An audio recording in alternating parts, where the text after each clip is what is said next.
Alhamdulillah,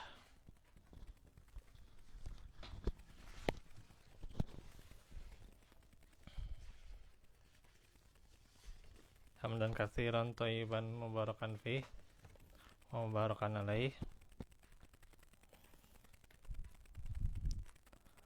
Asyhadu an la ilaha illallah wahdahu la syarikalah wa asyhadu anna Muhammadan abduhu wa rasuluh alladzi la nabiyya ba'dah. Qala Allah Ta'ala, qul in kuntum tuhibbunallaha fattabi'uni yuhibbukumullah wa yaghfir lakum dzunubakum wallahu ghafurur rahim. Allah ya. Alhamdulillah, ikhwatu fillah, sore ini sore yang masih dingin setelah turunnya hujan di siang harinya. Semoga Allah memberikan juga rahmat, hidayah serta mengijabah doa-doa kita yang kita senantiasa panjatkan, khususnya di hari Jumat yang berberkah ini ya. Alhamdulillah, ikhwatu fillah, pada hari ini Jumat sore ini tentunya kita bersyukur di antara saudara-saudara kita mendapatkan kabar yang baik ya. Tentu kita ikut syukur atas kabar gembira itu. Serta juga ada juga kabar yang buruk ya di saudara kita, maka kita ikut ya, di mana senantiasa peduli ya atau perhatian pada saudara kita. Minimal kita mendoakan, walaupun misalnya saat itu tidak ada di hadapan kita, tapi itu adalah di antara ijabah doa ya. Saat orang yang didoakan tidak ada bersama kita ya, atau di luar lah gitu ya, sedang di luar kota atau di luar negara juga ya termasuk. Itu adalah di mana akan diijabah doanya. Maka kita senantiasa untuk terus mendoakan kebaikan untuk kita dan saudara kita ya, dimanapun mereka berada ya, dengan seakidah ya, kita mohonkan terus yang terbaik untuk semuanya ya. Baik, ikhwatu fillah, sebelum kita buka bahasan hari ini, tadi di mukadimah itu saya bacakan surah Ali Imran ayat 31 yang Allah firman, qul in kuntum tuhibbunallaha fattabi'uni yuhibbukumullah wa yaghfir lakum dzunubakum wallahu ghafurur rahim. Katakanlah, jika memang kamu cinta kepada Allah, maka ikutilah aku. Niscaya Allah akan cinta kepadamu dan akan diampuni dosa-dosamu. Dan sungguhnya Allah Maha Pengampun ya, Allahu Ghafurur Rahim, dan Allah Maha Pengampun, Maha Penyayang.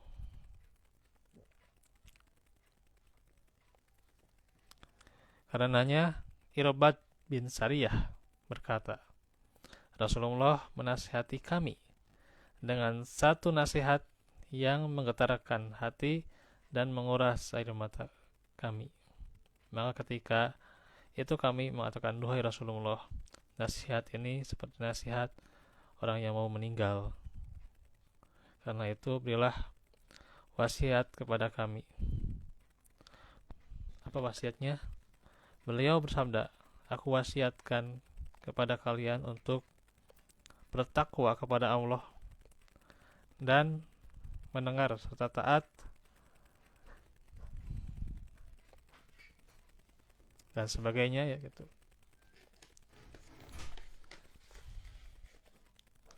Yang merupakan di riwayat Abu Daud ini adalah wasiat yang agung ya, terhadap ajaran para rasul dan juga pemimpin kaum muslimin yang senantiasa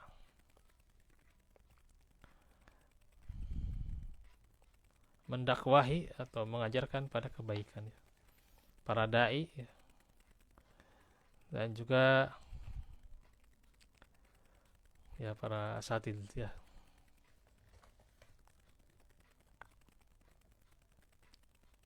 Nah itu.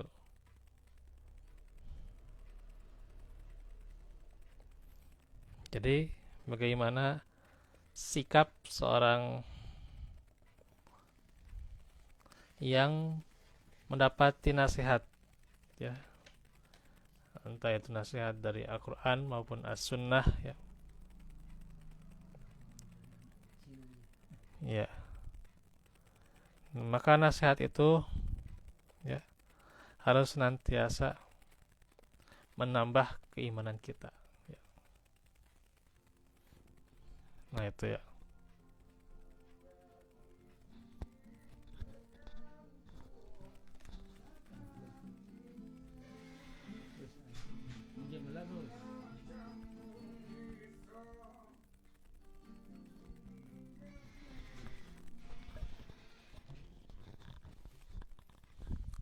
Karena ini yang dikatakan oleh Irbad bin Sariyah ya.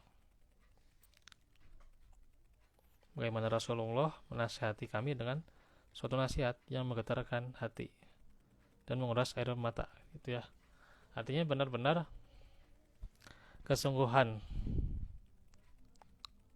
para sahabat ya di dalam menuntut ilmu ya, di dalam terus bermajelis ilmu ya, tak pernah henti ya. Itu kalau di kita ini banyak gitu ya, orang sedang menasihati gitu ya, atau sedang memberikan ilmu gitu ya, tapi di sikapinya berbeda gitu ya. Apaan kamu ya, masih muda gitu ya. Masih muda, belum punya banyak pengalaman gitu ya gitu. Atau kamu gelarnya baru gini lah gitu lah gitu. Orang udah S3 gitu lah gitu ya. Kamu baru gelarnya segini lah, baru nyampein agama gitu lah gitu ya. Dan sebagainya gitu ya. Padahal dia menyampaikan apa? Quran dan Sunnah. Dia menyampaikan kebenaran ya gitu. Iya.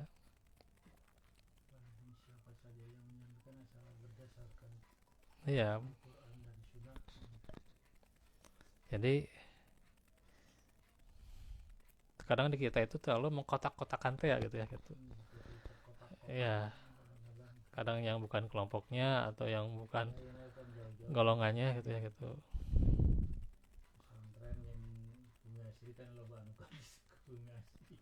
Ya. Atau juga yang bukan apa seusianya lah gitu ya. Mau orang tua atau pemuda gitu. Nanti kadang itu ya yang terlalu gitu ya gitu. Sehingga merendahkan gitu ya. Oh, abang-abang bukan lulusan agama gitu ya misalnya. Bukan lulusan agama tapi menerangkan tentang hal ini dan hal itu ya gitu. Nah itu kadang ya gitu. Nah, seharusnya harus terima ya gitu nasihat itu. Iya. Iya.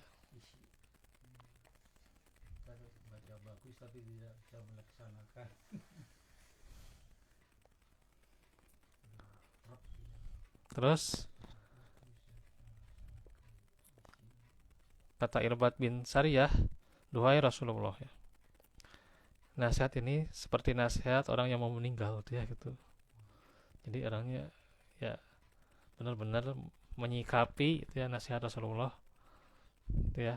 Ya kalau seperti orang yang mau meninggal berarti ya kapan lagi ya gitu, kapan lagi mendapatkan nasihat seperti ini ya gitu. Nah itu.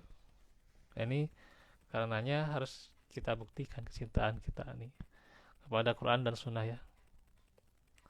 Kita selalu berkata ini kita cinta Quran dan Sunnah, kita sesuai Quran dan Sunnah ya. Tapi sangat disayangkan ya tidak dibaca Qurannya, atau ketika ada nasihat ya panggilan untuk menuntut ilmu kan susah gitu ya gitu ya. Ada banyak alasan lah gitu ya gitu dan sebagainya.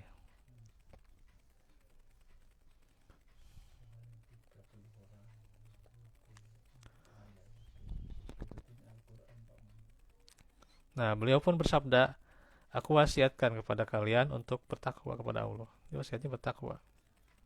Nah itu ya, itu paling dasar ya seseorang bertakwa kepada Allah dalam setiap hal ya gitu. Ya ketakwaan ya. Jangan sampai iman itu senantiasa stagnan begitu-begitu aja gitu ya, atau ya senantiasa di bawah ya, berarti hanyalah derajat mukmin saja, tidak meningkat ke derajat muttaqin ya gitu. Mukmin saja hanya sekedar mukmin ya, sekedar perkataan aja, sekedar perkataan ya saya beriman, terus sekedar di lisan saja, sekedar di bibir saja ya gitu. Banyak bicara tapi akan justru tidak mengamalkan. Nah itu karena ini wasiat takwa ya, senantiasa harus senantiasa kita terus sikapi dengan baik-baik sebagai motivasi kita juga ya gitu dalam segala hal.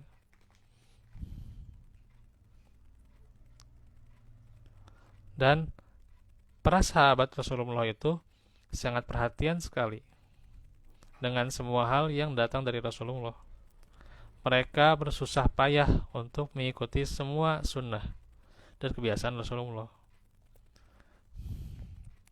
tanpa membeda-bedakan mana yang wajib, mana yang sekedar ya hukum dianjurkan saja gitulah gitulah gitu ya. Gitu. Ah ini cuma sekedar sunnah gitulah gitu kan, sunnah tungkul lah gitulah. Kesan wajib nah kan cukup nah, gitu ya. Padahal belum tentu dia juga mengamalkan yang wajib dengan sempurna gitu ya gitu. Dengan sebaik-baiknya belum tentu ya gitu. Ya pasti harus ada ya harus ada yang senantiasa mengiringi, yaitu kan ibadah sunnah itu. Nah itu kadang kita bagaimana perhatian kita ya, perhatian kita terhadap sunnah Rasulullah itu ya berat sekali itu ya. Kadang ada seperti yang saya katakan juga itu ya, banyak tapinya ya gitulah gitu. Tapi begini tapi begitulah gitu ya. Alasan apa gitu ya, ABC gitulah gitu. Bisaan ya gitu. Sampai mengoleksi berbagai alasan dari A sampai Z ya, alasannya itu bisaan lah gitu ya. Nah itu, nah, inilah bagaimana kita bandingkan cara pandang kita dengan para sahabat Rasulullah. Apakah kita tidak ingin menjadi pendamping Rasulullah di dalam surganya nanti ya, surga Allah ya gitu. Iya.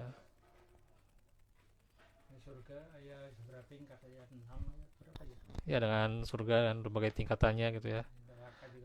Di surga mah bisa saling mengunjungi pak. Surga mah bisa saling mengunjungi satu sama lain ya gitu. Gitu. Misalnya di yang Firdaus nanti bisa ke surga Naim, maka gitu. Bisa nanti berkunjung lagi ke Maqamun Amin misalnya gitu, bisa berkunjung gitu ya gitu ke surga, sama-sama surganya Allah gitu ya di antaranya ya, itu bisa ya. Cuman kita ingin tidak jadi pendamping Rasulullah di sana ya gitu.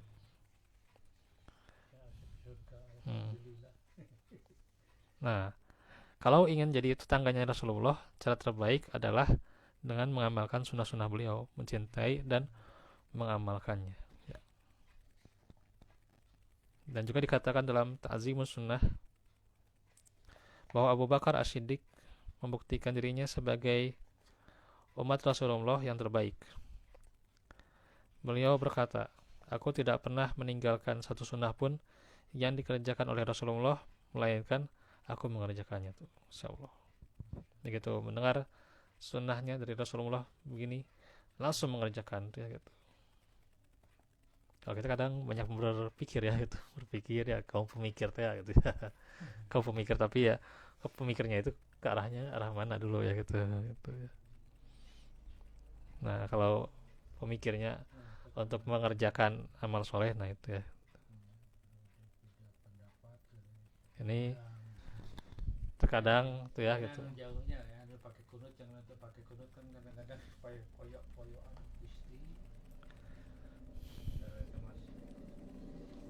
Terkadang banyak di kita itu terlalu banyak pertimbangannya gitu.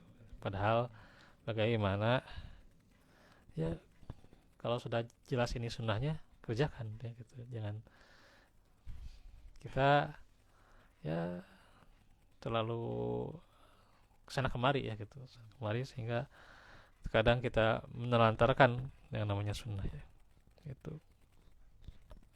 Karenanya kata Abu Bakar, aku khawatir kalau aku meninggalkan satu sunnah pun dari beliau ya, aku akan menyimpang tuh, insyaallah ya gitu. Dan inilah bagaimana teladan dari para sahabat ya gitu. Tentu banyak pengorbanan dan kerja keras yang namanya membiasakan dengan menjaga yang sunnah-sunnah itu ya. Kecintaan itu ya harus ada pengorbanan. Orang cinta pada yang disukai pasti harus berkorban. Entah berkorban ekonomi lah, korban fisik gitu ya gitu. Ada perjuangan ya gitu. Itu juga yang namanya mengamalkan sunnah ya. Ada kesabaran, itu kunci utama ya. Ya, kunci utama. Cinta pada pasangan ya. Terkadang ada kekurangan A B C itu ya. Kekurangan yang ya kadang kita sendiri ya ada itu ya masuk ke hati lah gitu ya kadang ya, tapi intinya bagaimana kesabaran ya, kesabaran ya, contohnya itu kesabaran ya. Begitu juga yang namanya mengamalkan harus ada kesabaran ya. Itu kunci utama bisa istiqomah ya.